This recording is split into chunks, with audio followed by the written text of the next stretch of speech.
for Eevee to be such a powerful and fast renderer. There are a lot of different methods Eevee uses to calculate lighting compared to engines like Cycles.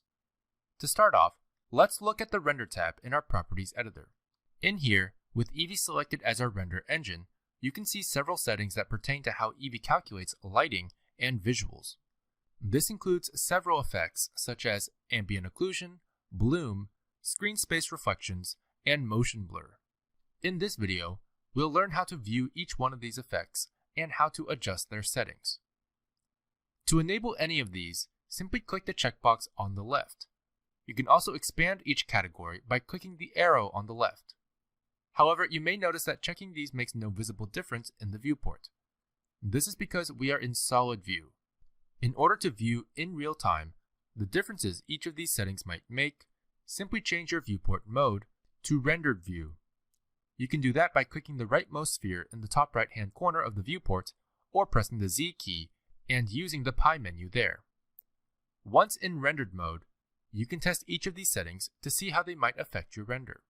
Enabling ambient occlusion will be most apparent at the corners or crevices of your scene. To show this better, let's go ahead and add a mesh plane object and scale it up to act as our floor. This is a real-life effect that can help make geometric detail really pop and often helps renders feel more 3D. Let's take a look at the ambient occlusion settings.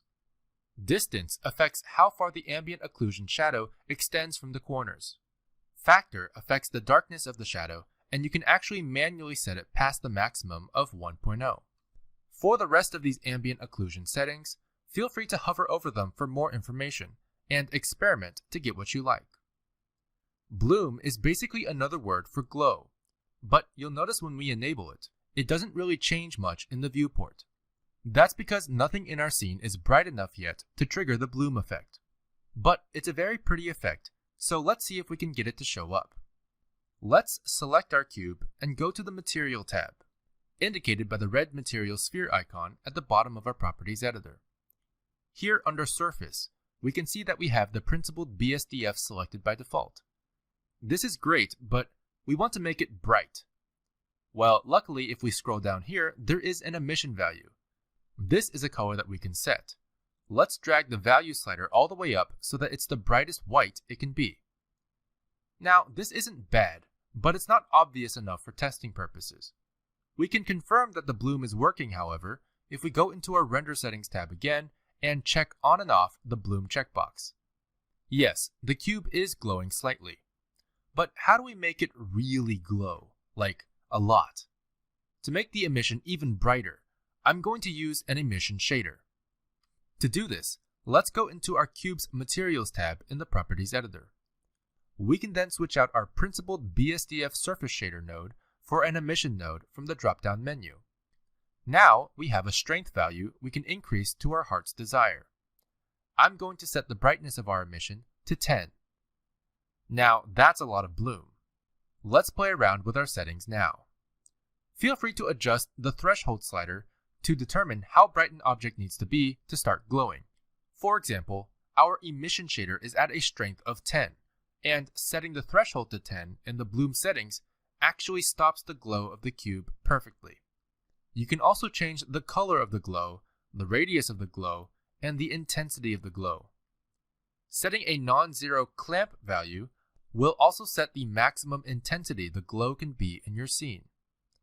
The knee value simply makes it so that those objects that are bordering the threshold of the bloom are given some slight leeway to fade the bloom so that the cutoff threshold doesn't look too visually jarring.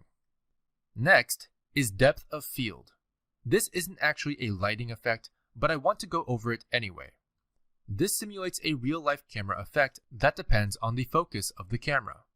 This is when only certain parts of the image are clear, while the rest is blurry based on distance from the focal point. Before we test this out, I'm going to add a few monkeys at various distances throughout our scene so the effect is a bit more obvious. However, unlike the other two settings before it, this does not have a checkbox. This is because the depth of field setting is enabled for each camera object individually, while this setting is simply a way to set max blur size for the effect. To turn on the depth of field effect, we have to select our active camera. Then go to the green camera icon tab in the Properties editor and check Depth of Field from there. However, we still don't see any huge blurriness or depth of field effects. That's because we still have to set the focal length for the camera itself. Let's simply left-click drag the focus distance down to around 1. But still nothing? That's because the depth of field effect is only visible through the eyes of the active camera. So let's simply click this camera icon to change our view. Hotkey users can press 0 on the number pad instead. There we go. As you can see, everything in the image is blurry due to them being far away from the focus point. If we drag our focus distance back up slowly by holding Shift while sliding the slider, we can see the focus point moving through the scene, as certain objects get clearer and blurrier. But where is this focus point in 3D space? Well, we can actually scroll down here and go to Viewport Display, then check Limits. If we go back into our perspective view and drag the focus distance again, you can see that we can very easily adjust the distance how we need to. One more setting that affects depth of field greatly is the f-stop value. The lower this number, the blurrier the image can potentially be. To get a very shallow depth of field, where only a small portion of your frame is clear, you want a smaller f-stop. For a deep depth of field, where many things are clear, you want a larger f-stop. Also, going back to our Render Settings tab, we can adjust the depth of field max size value to clamp the blur amount for render efficiency. But default values typically work fine. The subsurface scattering setting affects how subsurface scattering is calculated. With a similar samples option to the global samples, these settings overall increase or decrease the quality of the subsurface scattering calculations. We can add a quick subsurface scattering shader to our monkey here by simply selecting it, going to the Materials tab, and dragging the subsurface slider on our principled BSDF shader all the way up to max. Now, as you can see, the monkey has a soft skin-like texture. But we're not really seeing the redness of the ears like we should. That's because there's one more setting in the material that we need to check. Let's select our monkey and go to the Material tab. If you scroll down, you'll notice the option for Subsurface Translucency. This will allow light to pass through the ears and other thin parts of the mesh to give a more realistic skin shader effect. By moving our light object closer to the monkey, we can really see more clearly both the translucency of the ear and the banding artifacts of subsurface scattering approximation. Now, to get rid of the banding artifacts, we can increase the samples to increase the resolution of the effect, while jitter helps hide some of the banding by randomizing it a bit. Separate albedo preserves the colors a bit better but uses more video memory. Screen space reflections is used specifically to approximate reflective and refractive surfaces in our scene. If we go back into our Materials tab, we can select our plane object and add a new material. Then decrease roughness to 0.2. As you can see, we now have a very shiny floor, but there are no reflections of our objects, only our lights. Although technically it's also reflecting our background. I'm going to add a checker texture to my world shader to make that a bit more obvious. Anyway, by enabling screen space reflections, objects will actually start to appear in the reflection on the floor plane. The settings here will affect various aspects of the reflection. Roughness, for those who don't know, is how you set how clear the reflection looks. The rougher it is, the more diffuse the reflection, whereas mirrors are typically a roughness of 0. Max roughness here is similar to threshold in that anything above the roughness value will not display reflections. This saves screen space reflections for only the shiniest of reflective shaders. Trace precision will affect the quality of the reflections to a certain extent, but in reality, the global sampling settings is what will affect the noise in the reflection the most. Increase the samples to decrease the noise. Half-res trace also allows you to lower the quality of the reflections without affecting your global samples. This makes it more noisy, but faster, so feel free to play around with what works for your scene. The refraction setting under Screen Space Reflections is specifically for glass-like shaders that refract light as it passes through. Let's go ahead and go to the Materials tab and select a monkey to give it a glass shader. I'm simply going to add a material and switch out our surface option from principled BSDF to glass BSDF. Now you'll immediately notice that it looks like glass, but you can't see through it at all. Let's check on the refraction option under Screen Space Reflections in the Render Settings tab. But it's still not see-through. That's because just like normal transparency and subsurface scattering translucency, glass refraction is also handled as a transparency effect that needs to be enabled in the Materials tab. Let's go back into the Materials tab and scroll down until we see Settings. Then check to enable Screen Space Refraction. Now, as you can see, the object is refracting the light. However, we can also edit the object-specific refraction depth to approximate the thickness of our object if we want to be a bit more accurate. For your reference, each grid square in our viewport is typically 1 meter, but default settings are fine too. Next we have motion blur, which is also only visible from the camera's perspective. So let's turn on the motion blur checkbox and go into our camera perspective by pressing the camera icon here, or pressing 0 on the number pad. However, we still don't see any motion blur, but that's because there's no motion in our scene. So the fastest way to see it in action is to animate our camera real quick. Let's select our camera by clicking on the border of its frame and turn on Auto Keyframe Mode by clicking this white circle record button. Then we can rotate our camera by pressing R twice to look a little to the left of our monkeys. As you can see, the timeline now has a yellow diamond keyframe set at our current frame. Then, click and drag the top of the timeline to move our current keyframe to frame 10. Here, we'll want to rotate our camera again to look a little to the right of our monkeys. Dragging our timeline back to the beginning, we can play our animation with the spacebar and see a very prominent motion blur effect when the camera is in motion between our two new keyframes. To see this more clearly, you can also pause and simply scrub through the frames as the motion blur will still be visible to help tweak.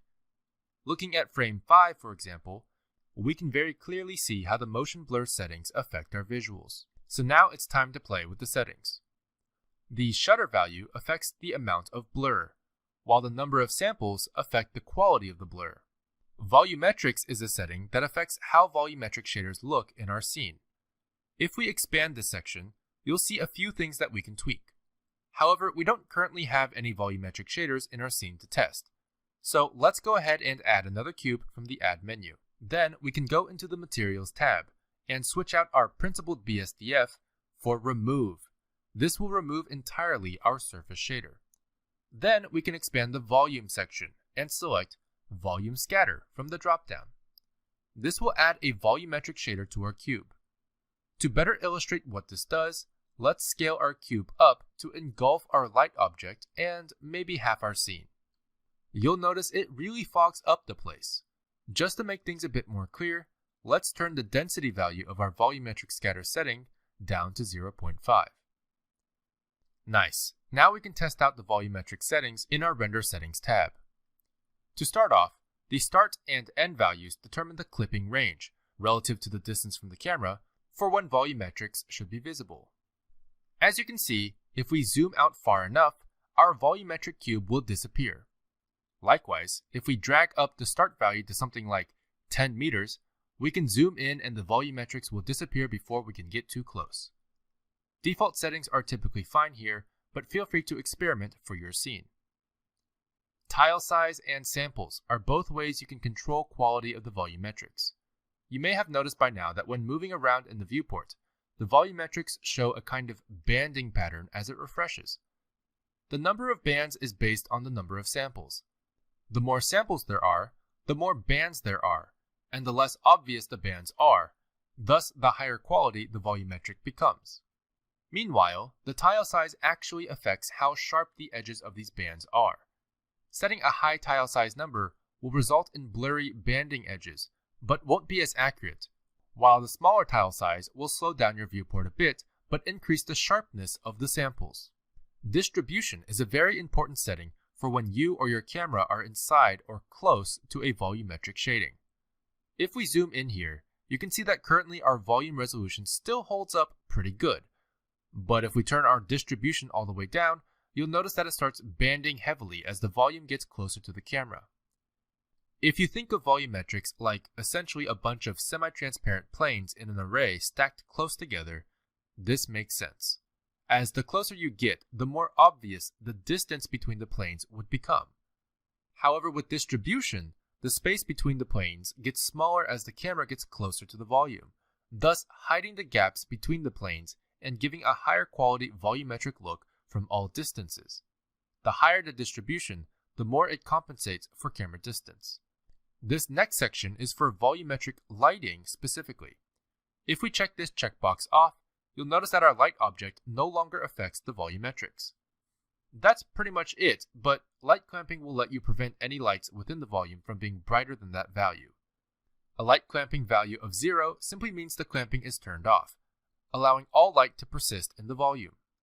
Volumetric shadows are basically shadows that are cast by the volumetric shader itself onto itself. These can get expensive, so use with caution, but feel free to experiment with it for your own scenes. The hair settings are specifically for hair particles and how they're rendered. The basic option is simply choosing between strand and strip. Strand is better for previewing, but stripped looks a lot prettier. Additional subdivisions can also help increase the smoothness of the hair's curves. Shadow settings can be adjusted here as well. The shadows of your scene can be calculated based on different methods in Eevee. ESM, or exponential shadow mapping, is the default, whereas VSM, or variance shadow mapping, can also be selected. You can read about the difference between these two in the official documentation in the description down below. Furthermore, cube size can visibly increase the quality of your shadows. This is basically resolution for your shadows. The higher the cube size, the higher resolution the shadows will look. Cascade size increases or decreases the detail of shadows specifically from sunlight. High bit depth can help increase quality as well by reducing some artifacts that might persist at lower bit depths. Soft shadows randomizes the shadow maps to soften the edges of your shadows. And light threshold is an interesting setting, as it allows you to change the threshold at which shadows are calculated. Typically, a shadow is simply an area with little to no light. However, you can increase the threshold to define what little to no light really means. For example, if I increase this to 1, then any area with less light than the threshold will also be displayed as a shadow. Indirect lighting is a group of settings that refer specifically to the objects known as light probes. You may have seen these in the Add menu, but not understood what they do. In the Add menu, we can see there are currently 3 kinds of light probes: reflection cube map, reflection plane, and irradiance volume. Light probes are objects used to pre-calculate certain lighting effects, such as bounce lighting, reflections, and refraction. This is a technically more accurate way to calculate real-time reflections in Eevee compared to screen space reflections, with some limitations. Let me show you what I mean. Let's subdivide this cube and give it a roughness of 0 in the Materials tab. Since we have screen space reflections turned off, this reflective sphere doesn't reflect the monkey next to it, only the light and the background. However, let's add a reflection cube map to our scene. Reflection cube maps are used to calculate reflections for objects within a certain volume. When we add a reflection cube map, you'll see this sphere appear, which can be placed around objects with reflective shaders. Once we have placed the light probe properly around the sphere, simply press Bake Indirect Lighting. As you can see, the monkey is now properly reflected in the sphere. However, you might notice these black squares or diamonds in the reflection. That's because of the clipping settings of our cube map. Simply go into the Light Probe Data tab in the Properties Editor, marked by this diagonal volume icon, and go to Viewport Display. Here we can turn on clipping, which if we go into wireframe mode, we'll notice the clipping starts inside of our sphere. This is what's causing the black squares, so let's drag the clipping start value up a little bit to bring that just outside of our sphere. If we go back into rendered mode, go to our render settings, and hit Bake Indirect Lighting again, we can see these black squares have disappeared. But in case you don't want to press Bake every time you make a change, you can also check this Auto Bake checkbox. This will update the bake every time you make a change to the light probe objects. It's important to note that reflection cube maps do not update reflections to show the animation of objects, as the reflection calculated is static. However, irradiance volumes and reflection planes do show object animation in real time.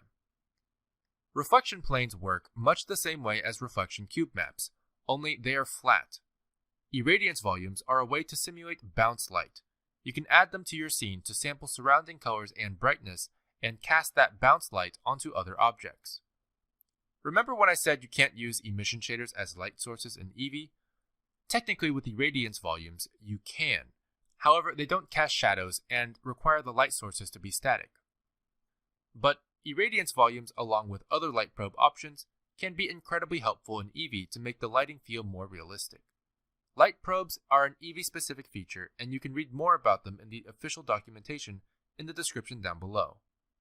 As you can see, Eevee's real-time lighting settings can make big differences in how your scene looks in final render. I hope this video helps you get started enough to allow you to experiment further for your own projects.